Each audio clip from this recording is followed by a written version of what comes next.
मेरे चाचू मुझे बचपन से ही बहुत पसंद थे और मैं अपने अम्मी और अब्बू से भी ज्यादा उनके बेहद करीब थी।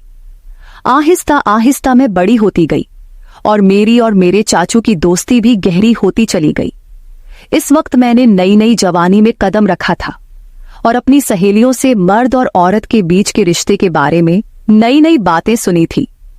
चाचू से दोस्ती इतनी गहरी थी कि मैं अपने चाचू से हर बात शेयर कर लेती थी और मुझे चाचू से बातें करके बहुत ज्यादा सुकून मिलता था। फिर एक रात अम्मी अब्बू घर पर नहीं थे तो चाचू के सर में बहुत ज्यादा दर्द था। चाचू ने मुझे कहा, अंजलि जरा चाय बनाकर मेरे कमरे में ले आओ। मैंने जल्दी से चाय बनाई और चाचू के कमरे में चली गई। चाचू ने चाय साइड टेबल पर रखने को कहा। मैं चाय टेबल पर रखकर वापस जाने लगी थी कि चाचू ने मुझे पकड़ लिया और कहने लगे कि आज घर पर कोई भी नहीं है, तुम्हें अपने कमरे में डर लगेगा, इसलिए आज मेरे पास ही लेट जाओ। मैं तुम्हें एक वीडियो दिखाता हूं। चाचू ने मुझे अपने बिस्तर पर लेटने को कहा। मैं चाचू के बिस्तर पर लेट गई। चाचू मुझे वीडियो दिखाने लगे। उस वीडियो को देखकर मेरी आंखें हैरत से फटी की फटी रह गई और फिर चाचू मुझे बोले, चलो हम दोनों भी मिलकर ऐसे ही। हेलो दोस्तों, स्वागत है आप सभी का हमारी एक और रोमांचक कहानी में। उम्मीद करती हूं कि आपको यह कहानी बेहद पसंद आएगी। मेरा नाम अंजलि है और मेरी उम्र 15 साल है। अभी मैंने 9th क्लास पास की है। मुझे पढ़ने का बहुत शौक था, लेकिन मेरे अब्बू मेरी पढ़ाई के खिलाफ थे। मैंने अम्मी और चाचू से कहा कि मैं आगे पढ़ना चाहती हूँ, तो आप दोनों प्लीज मेरी मदद करो और मेरे अब्बू को राजी करो। अम्मी ने अपनी तरफ से बहुत कोशिश की, लेकिन अब्बू नहीं मान रहे थे, क्योंकि उनका कहना था कि आजकल कॉलेज में पढ़ाई कम और आशिकी ज्यादा चलती है। तभी मेरे चाचू ने अब्बू को समझाया और एक तरफ से मेरी गारंटी ले ली कि मैं ऐसा कुछ भी नहीं करूंगी और सिर्फ पढ़ाई करूंगी। तब जाकर अब्बू मेरे कॉलेज जाने के लिए मान गए और चाचू से कहा कि आज से अंजलि की जिम्मेदारी तुम्हारी है। अगर उसने कुछ उल्टा सीधा काम किया जिससे इस घर और खानदान पर कोई दाग लगा, तो अंजलि के साथ साथ तुम्हारी भी खैर नहीं है। चाचू ने अब्बू से कहा कि भाईजान, आप फिक्र ना करें, मैं अंजलि की हर हरकत पर नजर रख लूंगा। मुझे इस वक्त पता नहीं था कि चाचू के दिल में क्या है और वह मेरी इतनी हिमायत क्यों कर रहे हैं। लेकिन मजे की बात तो यह हुई कि मैंने कभी सोचा ही नहीं था कि मेरी चाचू के साथ दोस्ती इतनी आगे तक चली जाएगी। फिर कुछ ही दिनों में चाचू ने मेरे साथ जाकर मेरे कॉलेज में दाखिला करवा दिया। पहले पहले तो मैं खूब दिल लगाकर पढ़ाई करने लगी और कॉलेज में किसी के साथ ज्यादा फ्री नहीं होती थी। जो भी कॉलेज में होता वह रात को मैं चाचू को घर आकर बता देती। चाचू भी मेरे साथ बहुत ज्यादा फ्री होने लगे थे और मुझे लगता कि वह मुझे बहुत अजीब नजरों से देखते हैं, क्योंकि मेरी चाची गांव में रहती थी और चाचू नौकरी के सिलसिले में हमारे घर पर ही रहते थे। फिर कॉलेज में मेरी दोस्ती एक लड़की से हो गई, जिसके साथ दोस्ती करने के बाद मेरी जिंदगी बदलने लगी, क्योंकि उस सहेली ने मुझे बताया कि उसकी मंगनी हो चुकी है। उसने मुझे एक दिन अपने मंगेतर से मिलवाया भी था। मेरी सहेली ने मुझे बताया कि हमारी अब शादी तय हो चुकी है, इसलिए हम दोनों अपने रिश्ते में पूरी तरह से खुल चुके हैं। हम दोनों में कोई पर्दा नहीं है। इसके बाद मैं अपनी सहेली से वह सब कुछ जानने की कोशिश करती, जिसे जानने की शायद मेरी अभी उम्र भी नहीं थी, या फिर मेरी उम्र ऐसी थी कि मैं यह सब बातें जानकर आसानी से गलत रास्ते पर चली जाती। और फिर ऐसा ही होने लगा। मुझे भी उन बातों में दिलचस्पी होने लगी। मेरी किसी लड़के से तो दोस्ती नहीं थी, इसलिए मैं जब भी ऐसी बातें सोचती तो मेरे दिमाग में खुद ब खुद चाचू का ख्याल आ जाता और फिर मैं अपने दिमाग को झटक देती और खुद को कहती कि अंजलि, यह सब क्या है? ये क्या बेहुदा बातें सोच रही हो? वह मेरे चाचू हैं, लेकिन फिर चाचू की बातें और उनका रवैया भी मेरी इस सोच को बढ़ावा देता रहता था। लेकिन चाचू के दिल की बातें मैं अभी तक जान नहीं पाई थी। कभी कभी तो मुझे लगता था वह भी शायद मेरे बारे में यही सब सोचते होंगे, लेकिन कभी कभी उनका रवैया मुझसे बहुत ज्यादा सख्त हो जाता था और वह मुझे याद दिला देते थे कि तुम्हारे अब्बू कितने सख्त हैं और अगर तुमने कोई भी गलती की तो तुम्हारे साथ साथ मेरा भी बुरा हाल कर देंगे। उनकी यह बातें सुनकर मैं खुद को कंट्रोल करती, लेकिन कहते हैं ना कि जवानी तो अंधी होती है। जवानी तो ऐसी ही है जैसे सर्दी में आग जल रही हो तो हाथ गर्म कर ही लिया जाता है। मैं जैसे ही कॉलेज जाती फिर वही सब बातें सुनने को मिलती। फिर मैं कॉलेज से घर वापस आकर अपने दोस्तों की बताई हुई बातों को सोचने लगती।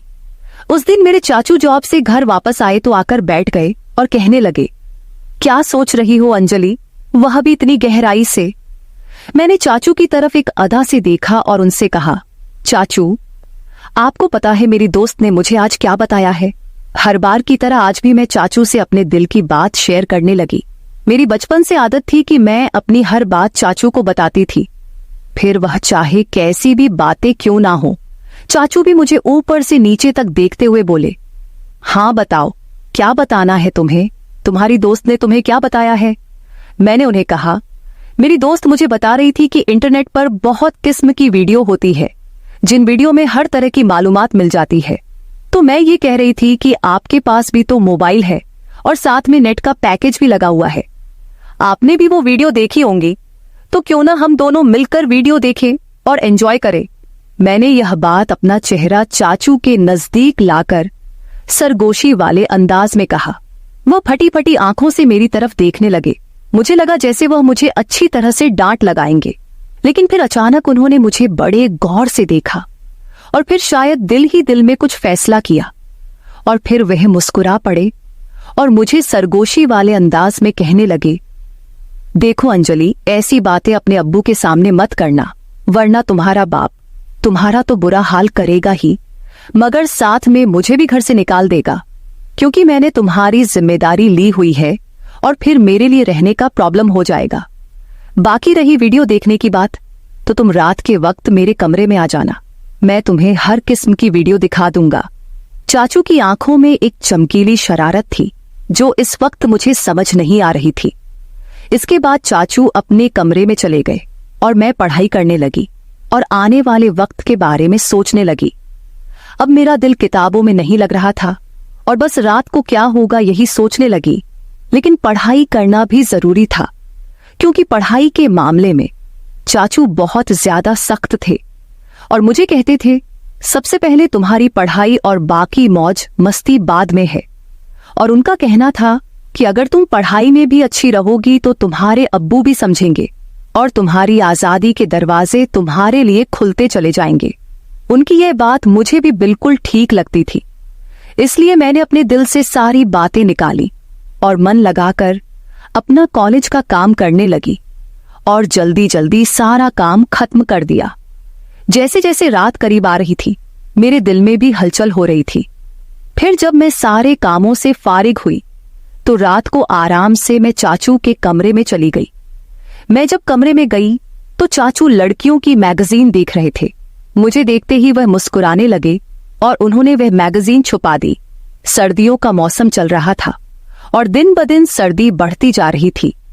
आज रात तो सर्दी बहुत ज्यादा थी, इसीलिए मैं जाते ही चाचू के बिस्तर में घुसकर चाचू के पास चिपक कर बैठ गई और उनसे कहा, अब मुझे जल्दी से वह वीडियो दिखा दो, नहीं तो फिर अब्बू के आने का टाइम हो जाएगा। फिर चाचू भी बिना टाइम वेस्ट किए मुझे वीडियो दिखाने लगे। वीडियो देखते ही मेरे अंदर से मुझे कुछ बदलाव महसूस होने लगे, लेकिन इत्तेफाक से हमने अभी चंद वीडियो ही देखी थी कि अब्बू हमारे कमरे में आ गए। अब्बू आते ही मुझसे कहने लगे, इतनी रात के वक्त चाचू के कमरे में क्या कर रही हो, चलो अपने कमरे में चली जाओ। अब्बू बहुत ही सख्त मिजाज के थे और मैं उनसे काफी डरती भी थी। तो जैसे ही अब्बू ने सख्त अंदाज में कहा, मैं सब कुछ भूल गई और जल्दी से अपने कमरे में आ गई। मैंने सोचा, जैसे ही अब्बू चाचू के कमरे से निकलकर अपने कमरे में जाएंगे तो फिर से मैं चाचू के कमरे में चली जाऊंगी। लेकिन इस रात अब्बू को चाचू से शायद कोई जरूरी काम था, इसलिए अब्बू काफी टाइम तक उनके कमरे में बैठे रहे और इंतजार करते करते मुझे पता ही नहीं चला कि कब नींद आ गई और पता नहीं अब्बू चाचू के कमरे से कब गए। दूसरे दिन कॉलेज से लौटने के बाद मैं बेसब्री से रात का इंतजार करने लगी, क्योंकि मैंने कुछ वीडियो जो देख ली थी, जैसे तैसे करके मैं खुद पर काबू करने लगी और जब टाइम हुआ तो चाचू के कमरे में वीडियो देखने के लिए चली गई। मगर चाचू ने कहा, अभी मैं अपने ऑफिस का काम निपटा रहा हूं, ऐसा करो तुम थोड़ी देर बाद मेरे कमरे में आ जाना, मैं तुमको वीडियो दिखा दूंगा। मैं तो सुबह से ही वीडियो देखने के लिए बेताब हो रही थी, तो चाचू पर थोड़ा गुस्सा करके बैठ गई। मेरे मोबाइल में नेट का पैकेज लगा हुआ था। तभी मेरे मोबाइल पर किसी नए नंबर से मैसेज आया। उसकी भेजी हुई तस्वीर देखकर मेरी आंखें फटी की फटी रह गई। मैं अभी तक उस तस्वीर को देख ही रही थी कि उस आदमी के मैसेज आने लगे। वह काफी रोमांटिक अंदाज में चैट कर रहा था।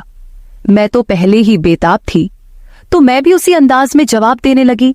फिर मुझे ख्याल आया कि यह बात मुझे चाचू को बतानी चाहिए।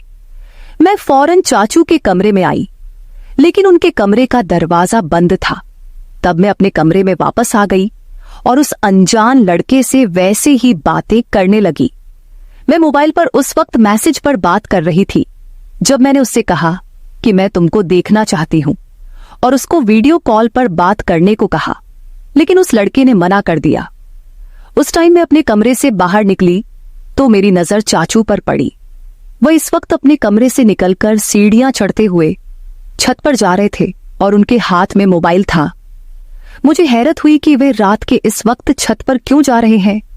रात के 12 बज रहे थे, मुझे नींद भी नहीं आ रही थी, लेकिन मेरे दिमाग में यह शक आ गया था कि कहीं चाचू ही तो मुझे नए नंबर से मैसेज तो नहीं कर रहे हैं।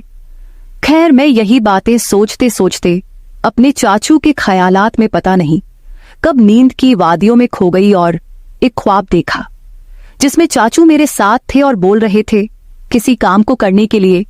तभी मेरी आंख खुल गई। सुबह मैंने देखा चाचू का मूड बहुत अच्छा था। वह मेरे साथ बहुत हंस हंस कर बातें कर रहे थे। इससे पहले मैं अपने कॉलेज पैदल जाया करती थी, लेकिन उस दिन चाचू ने कहा, आज मैं तुम्हें अपनी बाइक पर कॉलेज के लिए लेकर जाऊंगा, तो मैं भी उनके साथ चल पड़ी। जैसे ही कॉलेज खत्म हुआ और गेट से बाहर निकली तो चाचू मेरा पहले से ही इंतजार कर रहे थे। मैं आज बहुत ज्यादा उदास थी क्योंकि मेरी दोस्त मुझसे नाराज थी, क्योंकि हम दोनों के दरमियान लड़ाई हो गई थी। चाचू ने रास्ते में मेरी उदासी की वजह पूछी तो मैंने उन्हें बताया कि मेरी सहेली से लड़ाई हो गई है और मेरा मूड बहुत ज्यादा खराब है। तो चाचू ने कहा, चलो तुम्हारा मूड ठीक करता हूं, और चाचू ने बाइक एक बिरयानी की शॉप पर रोक दी। उन्हें पता था कि मुझे बिरयानी बहुत पसंद है। फिर हम दोनों ने वहां बैठकर बिरयानी खाई और कोल्ड ड्रिंक भी पी। चाचू वहां भी मुझसे हंसी मजाक कर रहे थे। इसके बाद मैं चाचू के साथ घर वापस आ गई।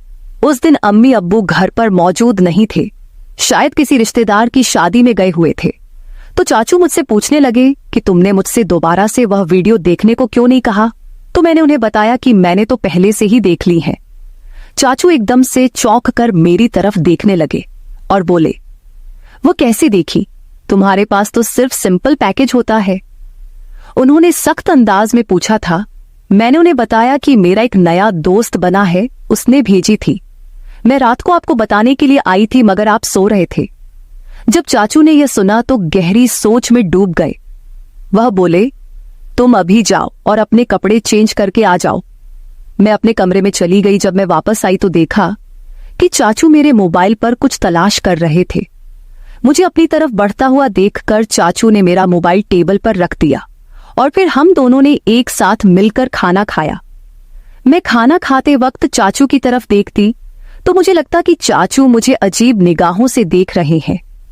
मुझे ऐसा लग रहा था कि वह मुझसे कुछ कहने की कोशिश कर रहे हैं, मगर वह कह नहीं पा रहे थे। मैं दिल ही दिल में सोचने लगी, चाचू अब कह भी दो ना, मैं आपको मना नहीं करूंगी। फिर मेरी नजर चाचू के चेहरे से हटकर अपने मोबाइल पर पड़ी, क्योंकि मैं आज भी उस अनजान लड़के के मैसेज का इंतजार कर रही थी। उसने अभी तक मुझे मैसेज नहीं किया था और चाचू भी फिलहाल कुछ कहने को चाह रहे थे। तभी मैंने मोबाइल उठा लिया और खुद ही उस नंबर पर मैसेज करने लगी, मगर मेरे चाचू ने मेरे हाथ से मोबाइल छीन लिया। मुझे लगा शायद उन्हें जलन हो रही है। तभी चाचू ने कहा, अंजलि, खाना खाते वक्त मोबाइल इस्तेमाल करना बिल्कुल भी अच्छी बात नहीं है, इसलिए मोबाइल मुझे दे दो। उन्होंने यह कहते हुए मेरा मोबाइल अपने पास ही रख लिया। मैंने जल्दी जल्दी खाना खत्म किया और चाचू से कहा, अब तो मेरा मोबाइल मुझे वापस कर दो। तब उन्होंने कहा, दे दूंगा। अभी तुम ऐसा करो कि बर्तन समेटकर मेरे कमरे में आ जाओ मैं तो खुश हो गई कि शायद जलन में आकर आज चाचू मेरी ख्वाहिश को पूरा जरूर करेंगे। मैंने ऐसा ही किया। जल्दी जल्दी बर्तन समेटे, फिर कॉलेज का काम भी खत्म किया और रात के 11 बज रहे थे जब मैं चाचू के कमरे में आई और उनसे कहने लगी, अब तो मुझे मेरा मोबाइल दे दो, मुझे उस दोस्त से बात करनी है। चाचू ने कहा, मेरे सर में बहुत ज्यादा दर्द हो रहा है, जाओ पहले मेरे लिए अच्छी सी चाय बनाकर लाओ। मैं चाय बनाने चली गई। कुछ देर बाद मैं चाय बनाकर कमरे में आई और चाय टेबल पर रख दी और मुड़कर जाने ही लगी।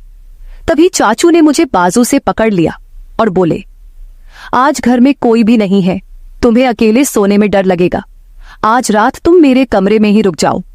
मैं खामोश निगाहों से उनकी तरफ देखने लगी, क्योंकि आज रात मुझे उस लड़के से वीडियो कॉल पर बात करनी थी। मैंने जानबूझकर चाचू को वापस जाने के लिए यह बात कह दी कि मैं अपने कमरे में जाऊंगी और अपना बाजू उनसे छुड़ाकर कमरे से बाहर जाने लगी। मगर चाचू ने मुझे जाने से रोक दिया और बोले, मैंने जो कहा है उतना ही करो। उन्होंने सख्त लहजे में कहा था और मुझे अपने बेड पर लेटने को कहा। मैं भी डर के मारे चाचू के पास ही रुक गई। वह काफी देर तक तो मेरा मोबाइल इस्तेमाल करते रहे और मुझे सोने भी नहीं दिया। फिर चाचू ने मेरे साथ जो व्यवहार किया वो मैं कभी सोच भी नहीं सकती थी। रात के 12 बजे तो उन्होंने मुझे कहा, तुम देखना चाहती हो ना कि वह लड़का कौन है जो तुम्हें वीडियो और तस्वीर भेजता है। चाचू की बात सुनकर मैं बहुत ज्यादा खुश हो गई और बोला, हाँ मैं देखना चाहती हूँ। चाचू ने मेरा मोबाइल मेरे हाथ में थमा दिया और कहा, देखो इसको। उसकी तस्वीर देखकर मेरे होश उड़ गए, क्योंकि वो लड़का मेरी दोस्त का मंगेतर था। मैं फटी फटी हुई आंखों से चाचू की तरफ देखने लगी।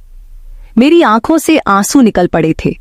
फिर चाचू बताने लगे कि तुमने जब मुझे इस लड़के के बारे में बताया तो मैं समझ गया था कि जरूर कोई तुम्हें बेवकूफ बना रहा है। तभी मैंने तुम्हारे मोबाइल से अंजलि बनकर इस लड़के से बात करना शुरू कर दिया। वह तुम्हारी तस्वीर बनाकर सोशल मीडिया पर डालने वाला था। अगर मैं उसे ना डराता तुम बर्बाद हो जाती और खानदान की इज्जत खराब हो जाती, और तुम्हारे अब्बू तुम्हारा और मेरा जो हश्र करते वह अलग। अंजलि बेटी, तुम्हारी यह उम्र कुछ अच्छा सीखने की है। ऐसी बुराई वाली बातों से, उन कामों से खुद को बचाकर रखो। तुम जब मुझसे ऐसी बातें करती थी तब मैं उन बातों को तुम्हारा बचपन और मजाक समझकर टाल देता था, मगर फिर मुझे एहसास हुआ कि मुझे टालने की बजाय तुम्हें किसी तरह से समझाना चाहिए। तभी मैंने तुम्हें सख्ती से समझाने के बजाय तुमसे दोस्ती बढ़ाई। अगर उस वक्त मैं तुमको सख्त अल्फाजों में समझाने की कोशिश करता तो शायद तुम समझने के बजाय नाराज हो जाती। फिर तुम मुझसे बातें शेयर ना करती और मुझसे दूर होकर दूसरे लोगों के जाल में फंस जाती। चाचू की बात सुनकर मैं फूट फूट कर रोने लगी। उन्होंने मुझे दिलासा देकर खामोश करवाया और समझाया कि मैं कॉलेज में ऐसी लड़कियों से दोस्ती करूं जो पढ़ाई में तेज हो, ना कि बुरे कामों में। मैंने चाचू से कह दिया कि मैं अब सिर्फ अपनी पढ़ाई पर ध्यान दूंगी, ऐसी लड़कियां और लड़कों के बुरे कामों में अब बिल्कुल भी नहीं पढ़ूंगी। दोस्तों, आज के दौर में माँ बाप अपने बच्चों को अपने साथ हर बात शेयर करने की इजाजत नहीं देते। ये उनके साथ बहुत बड़ी नाइंसाफी है। बच्चों को अच्छे और बुरे काम की तमीज सीखनी चाहिए और स्कूल या कॉलेज में किसी भी तरह की कोई भी हरकत हो तो अपने माँ बाप के साथ शेयर करनी चाहिए, ताकि फ्यूचर में आने वाली मुश्किलों से बचा जा सके। हर माँ बाप को अपने बच्चों को सही और गलत में फर्क बताना चाहिए और उनके हर कदम पर नजर रखनी चाहिए, ताकि अंजलि की तरह उनकी और उनके घर वालों की इज्जत महफूज रहे। तो मेरे प्यारे दोस्तों, इस मामले में आपकी क्या राय है, कमेंट करके जरूर बताएं। अगर आप ऐसी ही और भी इंटरेस्टिंग और रोमांटिक कहानियां सुनना चाहते हो तो चैनल को सब्सक्राइब जरूर कर ले और बेल आइकन ऑन कर ले, ताकि आपको मेरी आने वाली नई वीडियो की सूचना तुरंत मिल सके। कल मिलेंगे एक और नई कहानी के साथ। धन्यवाद।